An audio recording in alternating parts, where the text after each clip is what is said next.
Welcome back, everyone. This is Class 15, the last of my recorded sessions while I'm out of town, and it's the one that closes out Week 4. Today we're in Division 09, Wall Finishes, Drywall, Paint, Stucco, EFS, and Wall Coverings. And heads up, Weekly Test 4 opens today, after this class, so this material is fresh on the test. Here's the framing for today. Finishes are the part of the building everyone actually sees and touches. But what I want you to take away is that finish quality is built on what's underneath.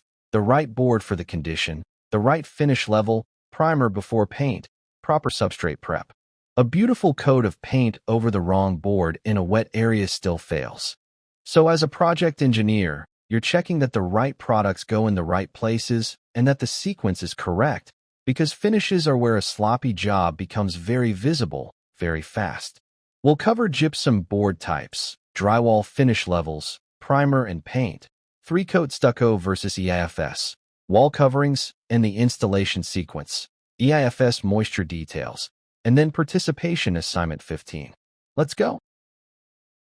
Here's how today connects, organized into 4 phases.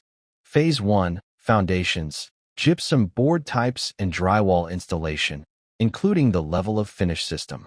Phase 2, code and material performance, fire taping and draft stopping, primer and paint basics, 3-coat stucco, and EFS. Phase 3, comparison and application, stucco versus EFS, and wall coverings. And Phase 4, practice, participation assignment 15. The key outcomes for the day. Choose the right finish system by matching materials to conditions and performance needs. Understand the installation steps from board selection to finishes and detailing. Recognize the code and moisture issues, fire performance, air sealing, moisture management, and apply today's knowledge to make informed selections. Notice the theme already. Every finish decision is driven by the condition it's going into. Wet, fire-rated, exterior, high traffic. Each one points you to a different product. 6 gypsum board types. Learn each by its use, its typical thickness, and its one big caution. Because choosing the wrong board for the condition is one of the most common and most visible finish failures. Standard drywall is for interior walls and ceilings in standard dry conditions, the most common product. Typical thickness is 1/2 inch or 5/8 inch. The caution: do not use it in wet areas, high humidity spaces, or fire-rated assemblies without an upgrade. It's the default, but only where conditions are normal and dry. Type X is fire-rated board, used in rated wall and ceiling assemblies where a fire rating is required. Typical thickness is usually 5/8 inch, sometimes 1/2 inch in listed systems. Here's the subtle but critical caution. The listed assembly provides the rating. The board alone does not. You don't get a 1-hour wall just by hanging Type X. You get it by building the exact tested assembly that the listing specifies. Right board, wrong assembly, no rating. Moisture-resistant board, you'll hear it called green board, is for humid or damp interior areas like bathroom walls outside direct wet zones, laundry, and utility or mechanical rooms. Typical thickness 1/2 inch or 5/8. The caution that trips people up: it's moisture-resistant, not waterproof, and it's not for direct water exposure. So green board is fine on a bathroom wall, but it is not what goes behind the tile in the actual shower. Cement board, or backer board, is the tile substrate at showers, tub surrounds, and true wet areas. Durable with real moisture exposure. Typical thickness 1/4 inch, 1/2 inch, or 5/8. And the caution: cement board does not replace waterproofing where code or the manufacturer requires it. So in a shower you use cement board and a waterproofing membrane. The board handles the moisture exposure. The membrane keeps water out of the wall. This is the answer to what goes behind shower tile. Exterior sheathing, glass mat or dense glass type, is exterior wall sheathing behind cladding, stucco, or EFS where moisture resistance matters. Typical thickness 1/2 inch or 5/8. The caution: it's not the final exterior finish, and the structural requirements still depend on the wall design. It's the moisture-tolerant substrate, not the weather barrier and not the structure. Abuse-resistant or impact-resistant board is for high-traffic corridors, schools, hospitals, stairwells, and other damage-prone interiors. Typical thickness 1/2 inch or 5/8. It gives improved surface durability and impact resistance for a longer service life. Where carts, gurneys, and heavy foot traffic beat up a wall, this is what you spec. The quick field check at the bottom is your decision shortcut. Dry area, standard drywall. Rated assembly, type X, wet tile substrate, cement board. Exterior sheathing, glass mat board. High traffic interior, abuse-resistant board. Memorize that mapping. It's exactly the kind of select by condition question that shows up on the test and on participation assignment 15. Now drywall finish levels. This comes from the GA 214 standard, and it defines the degree of finishing work from level 0 to level 5. The big idea, shown by the arrow up the left side. Higher level means more labor and higher finish quality. And the level you build should match the specified finish, the lighting conditions, and the paint expectations. Let's walk all 6. Level 0, no tape, no joint compound, no finishing, temporary construction, or unfinished areas. It's not paint ready, it's just hung board. Level 1, tape embedded in joint compound, with excess compound removed. Used in plenum spaces, above ceilings, and service areas. And this is your fire taping minimum. Remember that connection. Fire taping lives at level 1. Minimal finish only, because nobody's looking at it, but the joints are sealed for fire and smoke. Level 2. Tape embedded +1 coat over the joints and fasteners. Used as a tile substrate and in garages, utility rooms, and warehouses. Acceptable where appearance isn't critical. Level 3. An additional coat over joints and accessories. 1 more coat over fasteners. Used for heavy texture or sprayed finishes. Note, it's not ideal for smooth paint in critical light, because the texture hides what a smooth wall would reveal. Level 4 is the one to remember. The standard commercial finish, with additional coats over joints and fasteners, sanded smooth. Used for flat paint, light texture, and wall covering, most commercial interiors. This is marked as the most common level, and it's the default for most painted commercial interiors. If a spec doesn't say otherwise, assume level 4. Level 5, level 4 plus a skim coat over the entire surface. Used for gloss or semi-gloss paint, critical lighting, and high-end interiors. It gives the highest visual uniformity. You spec level 5 specifically when critical lighting or shiny paint would reveal every imperfection. A skim coat over the whole wall is expensive, so you only do it when you need that flawless surface. The 3 reminders. The specified level is shown on the drawings or finish schedule.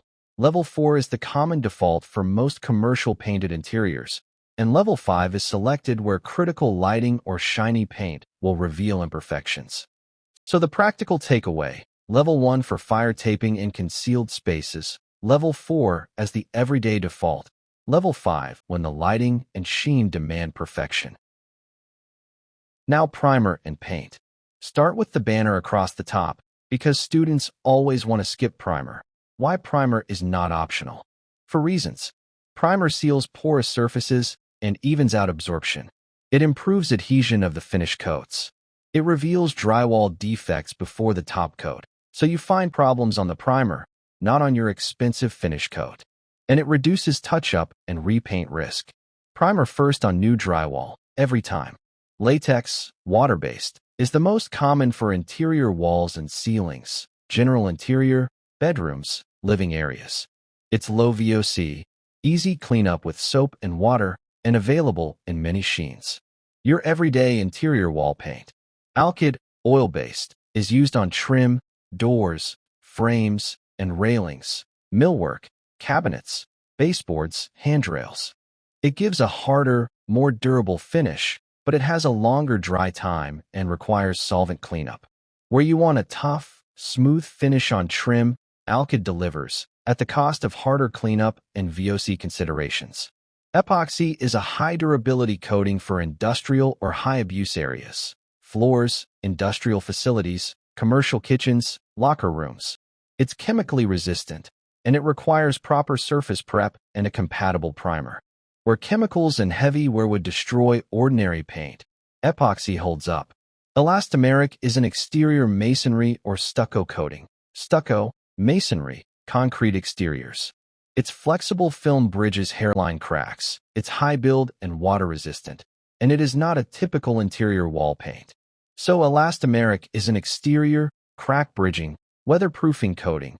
Don't confuse it with interior paint. Now the sheen guide, running from flat to gloss. Flat hides defects best, but has the lowest cleanability. Good for low-traffic walls and ceilings. Eggshell is a low sheen, common for residential and interior use. Satin is a balanced appearance and washability, a good general use finish. Semi-gloss is durable and good for trim and moisture-prone areas like bathrooms and kitchens. And gloss is the highest sheen, shows defects most, and is easiest to clean. Usually limited to specialty trim and accent use. Here's the key principle to remember. Higher sheen reveals more surface imperfections. That's why a level 5 finish pairs with gloss. The shinier the paint, the smoother the wall has to be underneath. The 3 takeaways. Primer first on new drywall. Match the coating to the substrate and exposure. And remember, higher sheen reveals more surface defects. This slide reinforces paint selection, so I'll move efficiently. The left matrix matches the condition to the recommended coating. Standard interior drywall gets latex. Trim and doors get alkyd or trim enamel.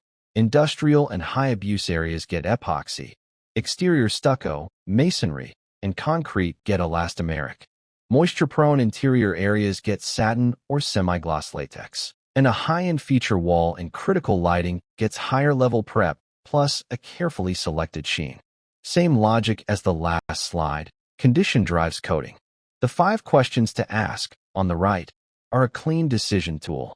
Interior or exterior. Dry, damp, or high abuse. Wall, trim, masonry, or floor. Do you need washability or chemical resistance? And will strong lighting reveal imperfections? Answer those 5 and both the coating and the sheen fall out. The Sheen Quick Guide repeats the flat to gloss logic. The 4 reminders at the bottom. Prime before finish coats. Match sheen to traffic and cleaning needs. Use durable coatings where abuse or moisture is expected. And higher sheen equals more visible surface defects. This is the key comparison of the day, 3-coat stucco versus EIFS. They look similar on a finished building, but structurally and in how they manage moisture they're very different, and confusing them is a real problem. Let's build each one up layer by layer. 3-coat stucco is traditional cement plaster applied in 3 coats over lath. Reading the assembly out from the framing. Framing, then sheathing, then a weather-resistive barrier or building paper, then metal lath, then the 3 coats. The scratch coat goes on first and gets scratched to give the next coat something to grab. Then the brown coat builds the body, then the finished coat. It's a heavy system that adds significant dead load, roughly 10 pounds per square foot. It's breathable and drainage-oriented, so it allows the wall to dry. It gives good impact and abrasion durability.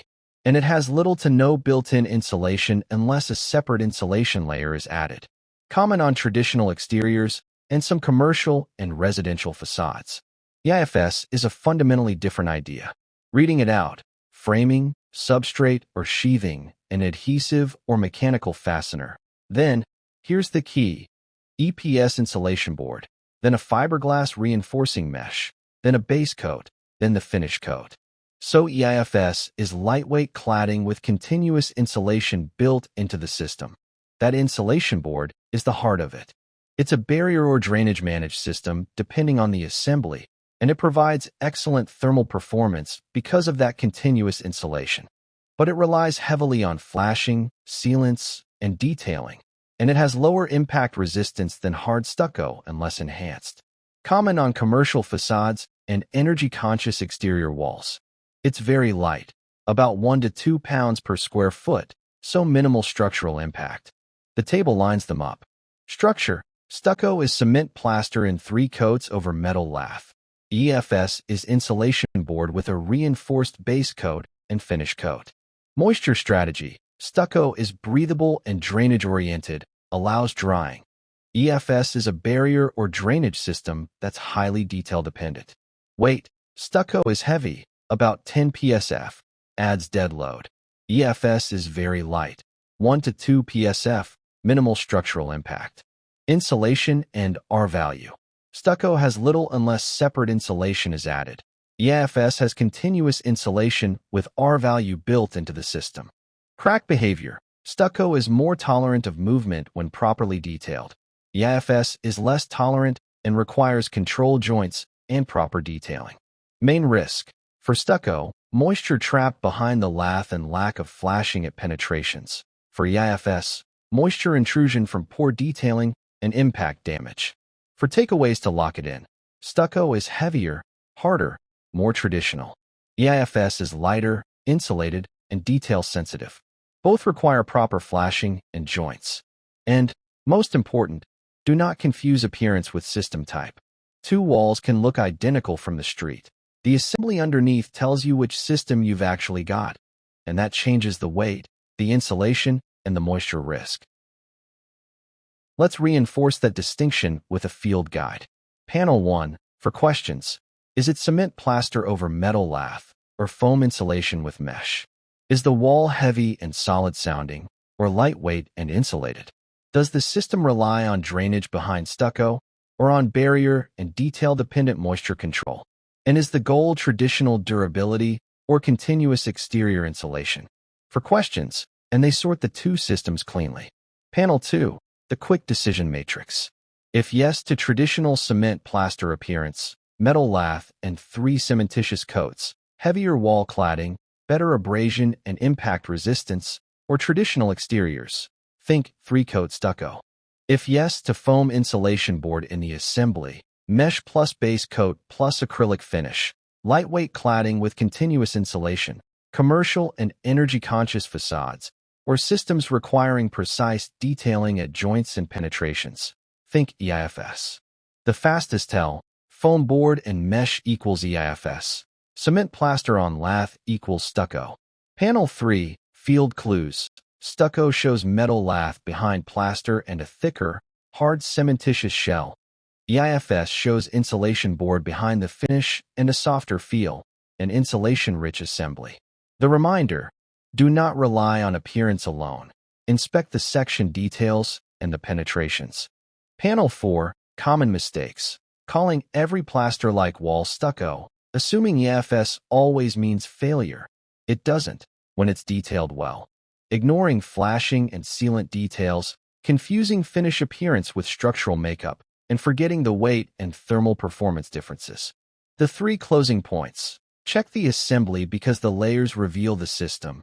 Check the moisture strategy because detailing determines durability, and match the system to the performance need. Insulation, weight, and impact resistance all matter. Now wall coverings and how all of Division 09 sequences together. First, the 4 common wall covering types. Type 1 vinyl is light commercial, roughly 7 to 13 ounces per square yard, typical in offices, guest rooms, and light-duty interiors, light to moderate durability. Type 2 vinyl is heavy commercial, about 13 to 22 ounces per square yard, more durable and scrubbable, typical in corridors, healthcare, hospitality, and high-traffic areas, high durability.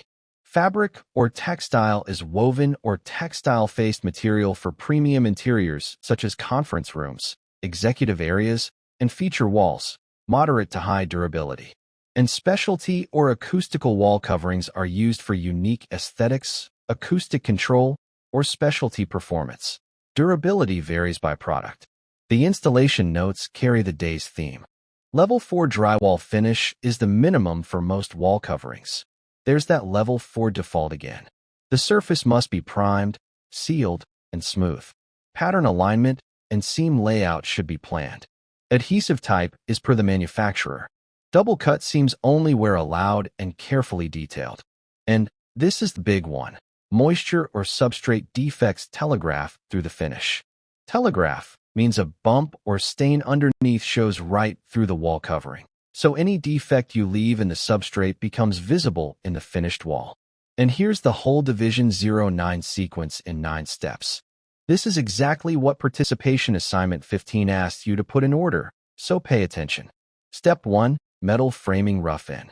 Step 2. MEP rough-in plus inspections. The mechanical, electrical, and plumbing go in before the walls close, and they get inspected. Step 3. Insulation. Step 4. Drywall hang.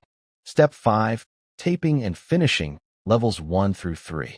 Step 6. Primer plus inspection. Step 7. Finish coats to the final finish level, levels 4 and 5. Step 8. Wall covering and specialty finishes. Step 9. Final touch-up after the other trades are done. The logic. You can't insulate before MEP rough-in passes. You can't hang drywall before insulation. You can't paint before taping. And you save the delicate wall covering and touch-up for last so other trades don't damage it. The takeaway. Wall coverings are finished products. They do not hide poor substrate preparation. Finish quality starts with the drywall finishing and the primer. Let's go deeper on EIFS, because EIFS lives or dies on moisture detailing. The title says it. This is where EIFS succeeds or fails. Penetrations, terminations, drainage, sealants, and flashing coordination. Let me walk the drainable EIFS wall assembly, then the 5 rules that keep it dry. Reading the drainable EIFS assembly. The finish coat, decorative, on the outside. The base coat with reinforcing mesh. The EPS insulation board. The adhesive or mechanical attachment. The substrate or sheathing. The WRB or drainage plane. The air and water resistive barrier, which is what makes it drainable. And the framing studs. Notice the head flashing is sloped and extended past the jambs and sealed to the WRB, and the sill flashing is sloped with end dams and sealed to the WRB. Those flashings direct water back out. Now the 5 rules. 1. Flash every penetration, windows, doors, outlets, pipes, vents, install head, sill, and jamb flashings and seal all penetrations. Every hole in the wall is a leak waiting to happen unless it's flashed. 2. Sealant joints must be intentional. Use backer rod and a compatible sealant at all frame to EFS joints, continuous, tooled, and maintained. 3. Terminate above grade. Keep EIFS at least 2 inches, 50 millimeters, above finished grade, and avoid direct contact with soil, mulch, or paving, because EIFS wicks moisture if it sits in wet ground. 4. Drainable EIFS is preferred where allowed.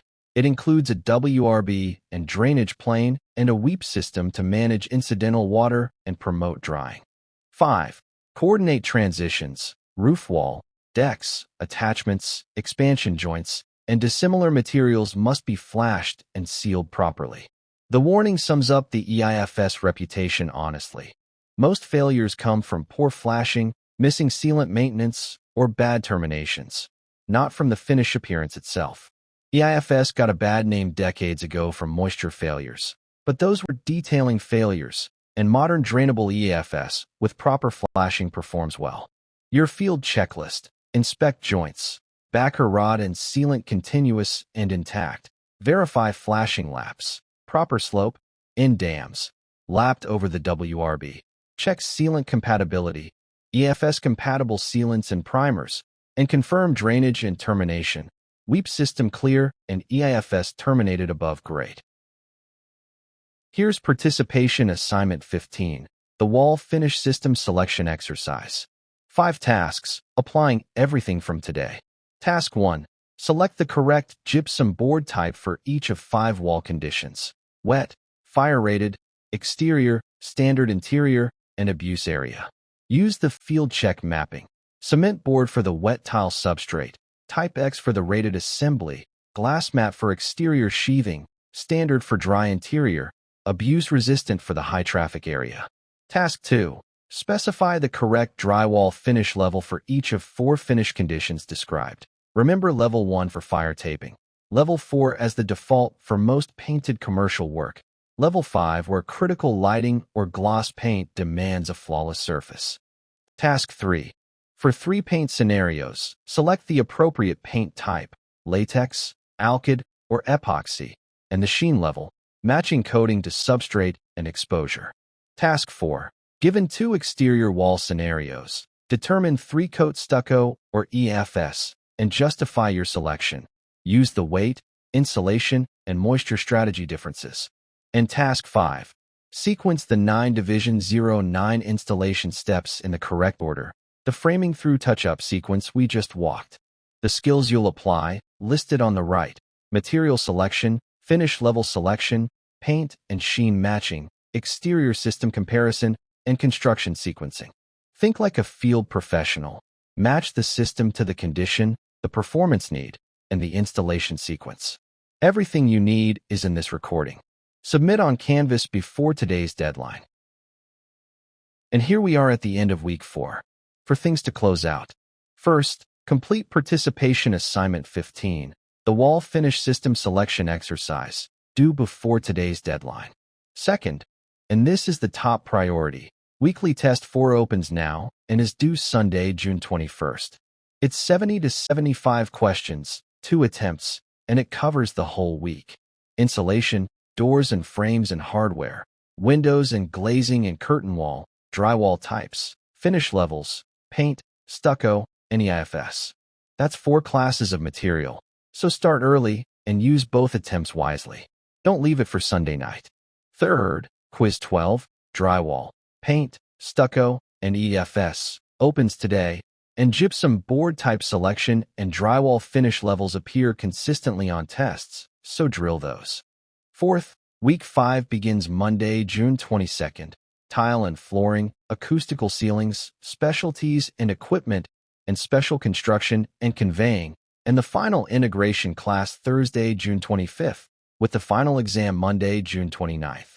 Your study priorities. Review gypsum board types and uses, review drywall finish levels and requirements, compare stucco versus EFS, and check all your due dates and plan ahead. That banner at the bottom says Week 4 complete. Insulation, doors and hardware, windows and glazing, and drywall, paint, stucco, and EFS. You've covered a lot of ground this week. Work through these recordings as many times as you need, get your assignment and your test in on time, and I'll be back with you for week 5. Thanks for staying with me through these recorded sessions. Take care, and good luck on test 4.